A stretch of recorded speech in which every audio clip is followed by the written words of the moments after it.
তো খালেদা জিয়ার আজকের মৃত্যুতে আমরা দেখলাম যে আমার ভালো লাগলো একটা জিনিস, যে এখানে আপনার বাংলাদেশ আওয়ামী লীগ, বাংলাদেশ ছাত্রলীগ এবং মানে শেখ হাসিনা এবং তার পুত্র সজীব ওয়াজেদ জয় যে রাজনৈতিক সহমর্মিতা তিনি প্রকাশ করেছেন, শোক প্রকাশ করেছেন, এটা বাংলাদেশের রাজনীতিতে একটি আমি ইতিবাচক দিক মনে করি। এটা হলে হয় কি, যখন আপনি মাথায় যদি পচন ধরে তাহলে পুরো মাছটাই মারা যাবে, কিন্তু পুরো মাছেও যদি পচন ধরে মাথাটা যদি ঠিক থাকে অন্তত মাছটা সুস্থ হতে পারে। এটা এটাই বিজ্ঞান, এটাই আপনার যারা মাছের আবাদ করে, মাছের যারা চিকিৎসক তারা জানে। ঠিক এটাও তাই, যখন যারা রাজনৈতিক নেতা যারা, তারা হচ্ছে রাজনৈতিক দলটা যে একটা মাছ ধরে তারা হচ্ছে মাথা, সেখানে পছন্দ হলে আপনি আর কখনোই ঠিক করতে পারবেন না। তো এটা আমি ইতিবাচকই মনে করি। সবাই যার শোক প্রকাশ জানিয়েছেন। আমি সর্বশেষ আপনার সাথে যুক্ত হওয়ার আগে আমি সাইফুল মাতান টিটুকে মেসেজ দেওয়ার আগে একটা মেসেজ পেলাম, যেখানে দেখলাম যে সজীব হচ্ছে জয় শোক প্রকাশ করে। এটা ভালো দিক আমি মনে করি। এবং আপনি দেখবেন যে ইদানিং বিএনপিও কিন্তু মানে যারা উপরের, যেমন সাইফুল বান্দি টিটু বারবার বলে থাকে, সে অফলাইনও বলে লাইভ এসেও বলে, যে খালেদা জিয়ার অসুস্থতা নিয়ে কিন্তু বিএনপির চামচা চামচি বা জামাতেরা খুব চিল্লা পাল্লা করলেও তারেক রহমান কিন্তু বলে নাই যে তার মায়ের চিকিৎসা বা তার দলীয় প্রধানের চিকিৎসা ত্রুটি হয়েছে, সরকারের ত্রুটি, এটা তিনি বলেন নাই। তিনি বারবার বলেছেন চিকিৎসা ভালো হয়েছে। সর্বশেষ তার যে বয়ান, সেখানেই কিন্তু আমরা দেখেছি, যদিও আজকে আসিফ সার তাকে দেখলাম একেবারে খালেদা জিয়ার সমস্ত এই ক্ষতি হওয়ার জন্য একেবারে আওয়ামী লীগ, শেখ হাসিনা পারে না তো একেবারে আওয়ামী লীগের সব কর্মীর জন্য দায়ী না, তারা দায়ী, এটা বলে ফেলে। যেহেতু আওয়ামী লীগের নাম নিছে তাহলে তারাই দেয়, কিন্তু বিএনপি কিন্তু এই অভিযোগ বড় নেতারা কেউই করে নাই। আর তারপরে যেগুলো আমরা আলোচনা শুধু সেগুলো হচ্ছে পলিটিক্যাল বক্তব্য, রাজনৈতিক বক্তব্য, এগুলোর কোনো ভিত্তি নেই। যেমন ধরেন আহ যে যখন কোনো সংঘর্ষ এই দেশে হয়, যেমন খালেদা জিয়া বলেছিলেন যে ভেন্ডি বেগে বোমা নিয়ে গেছে, এগুলো হচ্ছে পলিটিক্যাল বক্তব্য। আমরা আজকে সেই আলোচনার দিকে যাচ্ছি না। যেহেতু আপনি ঠিকই শুরুতেই বললেন যে তিনি মারা গেছেন, তিনি যদিও রাজনীতিবিদেরা মারা গেল বিতর্কের ঊর্ধ্বে যায় না। আমি মারা গেলে হয়তো বিতর্কের ঊর্ধ্বে চলে যাবো, কারণ আমাদের বক্তব্যে বাংলাদেশের রাজনীতিতে সাধারণ মানুষের বা দেশের অর্থনীতিতে, দেশের রাজনীতিতে কিছু যায় আসে না, কিন্তু তাদের বক্তব্যে ভালো মন্দ দুটো যায় আসে। তবু আমরা আজকে বিতর্কে যাচ্ছি না। আমরা চাই বাংলাদেশে এই মুহূর্তে অন্তত তারেক রহমানের আগমনের কারণে জামাতের নামক মৌলবাদী বিষ বৃক্ষটা একটু কিন্তু চাপে পড়েছে। তারা কিন্তু এখন বিএনপির কাছে চড়েই কিন্তু, কোনো সন্দেহ নাই, বিএনপি এবং তার অঙ্গ সংগঠন বাংলাদেশের মুক্তিযুদ্ধের পক্ষের এবং শক্তি এবং আওয়ামী লীগের উপর স্টিম রোলার চালাচ্ছে, কিন্তু জামাতেরা যেটা চালাচ্ছে সেটা আরো ভয়াবহ ছিল এবং তাদের মততেই হয়। আপনি দেখবেন যে বিএনপির যতগুলো ঘটনা ঘটে, তাদের যদি অর্ধেক হয়ে থাকে তাদের স্বেচ্ছায় স্বপ্রণোদিত, আর অর্ধেক কিন্তু জামাতের ইন্ধনে থাকে। এটা এটা আমার গবেষণা।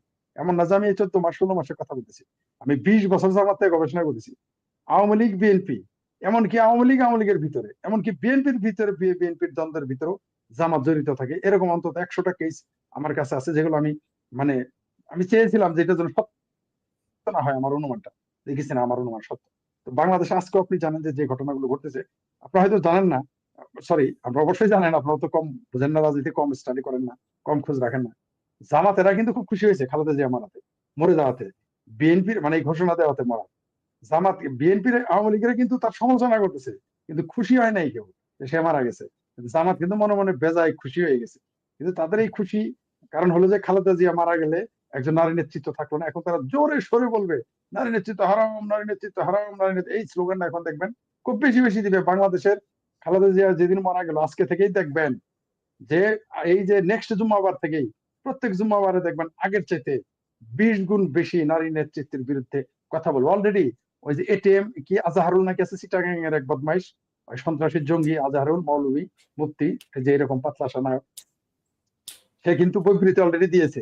আপনি তার বিবৃতিটা তো সম্ভবত পড়েছেন, আপনারা দেখেছেন যে খালেদা জিয়া নাকি ভুল পথে ছিল, মানে মোটামুটি ইসলামের পথে ছিল না। তাহলে এখন চিন্তা করে দেখেন, এই বিএনপি কিন্তু এই সমস্ত জামাতি মৌলবীদের, এই সমস্ত জঙ্গি মঙ্গি এদের কিন্তু জিয়া রহমান 1975 সালের পরে থেকে কিন্তু পৃষ্ঠপোষকতা দিয়ে আসতেছে। এই বিএনপির নেত্রী নামে দেখছেন তারা কি বলে, মানে লিল্লা খোরেরা এত লম্বা লম্বা কথা বলতেছে। আওয়ামী লীগের বিএনপির যদি লিল্লা দেওয়া বন্ধ হয়, মৌলবীরা তো ভাতে মারা যাবে। মানে দাওয়াত তো এখন দিলে তারা নেয় না সিরিয়ালে, পরে তো দাওয়াত তারা পাবে না। বিএনপি আওয়ামী লীগের দাওয়াত না দেয় তাদের পরিণতিটা কি হবে? একবারও তারা ভাবে না। আজকে তারা বিএনপি আওয়ামী লীগের খেয়ে আওয়ামী লীগের সর্বনাশ করেছে, এমনকি বিএনপির সর্বনাশ, দেশের সর্বনাশ তো তারা চাই, কারণ তারা দেশটাকে চায় নাই।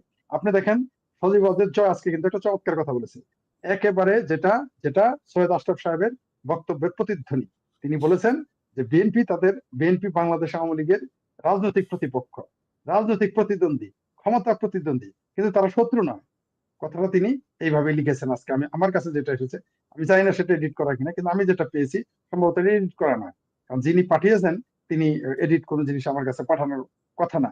তো এই যে বক্তব্যটা, এটা কিন্তু সৈয়দ আশরাফ সাহেব আজকে 2013 সালে বলেছে। আমরা যখন গণজাগরণ মঞ্চের আন্দোলন করি, এই সৈয়দ আশরাফ সাহেব এই এই শাপলা চত্বরে জঙ্গিদের উত্থানের সময় তিনি বলেছিলেন যে জামাত হচ্ছে মৌলবাদী শক্তি, হচ্ছে স্বাধীনতা বিরোধী শক্তিগুলো হচ্ছে আওয়ামী লীগের আসল শত্রু, বিএনপি নয়। তার কথা কিন্তু সত্য প্রমাণিত হয়েছে।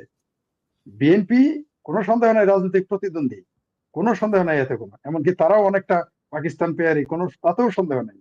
কিন্তু মূল প্রতিদ্বন্দ্বী কিন্তু স্বাধীনতা বিরোধী এই জামাত। তারা কিন্তু দেশের সংস্কৃতি, শিক্ষা, আপনি দেখেন আজকে শিক্ষক নিয়োগের যে বিরোধিতা করা হলো, আজকে যে গানের বিরোধিতা করা হচ্ছে, এগুলো কিন্তু এই জামাতের ইন্ধন, হিজবুত তাহরীরের ইন্ধন, হেফাজতিদের ইন্ধন এগুলো ঘটতেছে। এবং তারা শিল্প, সাহিত্য, সংস্কৃতির বিরোধিতা করবেও, এরা করে চলবেও। তবে আপনি যেটা বললেন, খালেদা জিয়ার এই মৃত্যুতে একটা শূন্যতা সৃষ্টি হবে এই দেশে, সেই শূন্যতার সুযোগ নিতে চাইবে জামাতেরা বিভিন্ন ভাবে।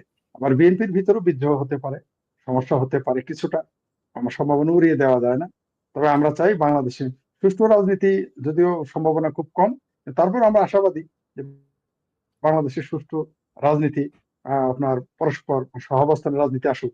আমি জানি না সেটা হবে কিনা, কারণ 32 নম্বর ভাঙার পরে এটা আসলে সহাবস্থানের রাজনীতির বক্তব্য দেওয়া, বা আওয়ামী লীগ করার কারণে তার নামাজরত অবস্থায় কারো মাকে মেরে ফেলা, আওয়ামী লীগ করার কারণে, ছাত্রলীগ করার কারণে পরিবার সদস্যদের মেরে ফেলা, এগুলো আসলে সহাবস্থানের রাজনীতিকে ইঙ্গিত বহন করে না, বরং সংঘর্ষের দিকে নিয়ে যায়।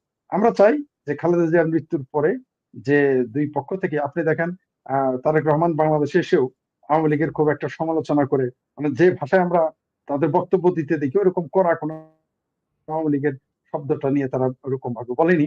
আবার আমরা আজকে দেখলাম সেটা বাংলাদেশ আওয়ামী লীগের পেজ হোক, ছাত্রলীগের পেজ হোক, শেখ হাসিনা হোক, এবং জননেত্রী শেখ হাসিনা আর সজীব ওয়াজেদ জয় হোক, তারা একটা মানে আপনার যেটাকে বলে শুভেচ্ছা, মানে মানে শুভ একটা বার্তা আমি মনে করছি তাদের শোক প্রকাশের মাধ্যমে। আমাদের এই সুযোগটা নেওয়া উচিত, যাতে বাংলাদেশটা আগামীতে ভালো থাকে, মৌলবাদী শক্তি দেশটাকে দখল করে না নেয়। আর তারেক রহমানের উচিত আওয়ামী লীগের সাথে, মুক্তিযুদ্ধের পক্ষের শক্তির সাথে এবং ভারতের সাথে তাকেও সৌহার্দ্যপূর্ণ সম্পর্ক রাখতে হবে। তা না হলে সাইফুল বাতন টিটি সহ আরো কয়েকজন যে বলেছে যে তারেক রহমানের পরিণতি কিন্তু বেনজির ভুট্টোর মতো হবে।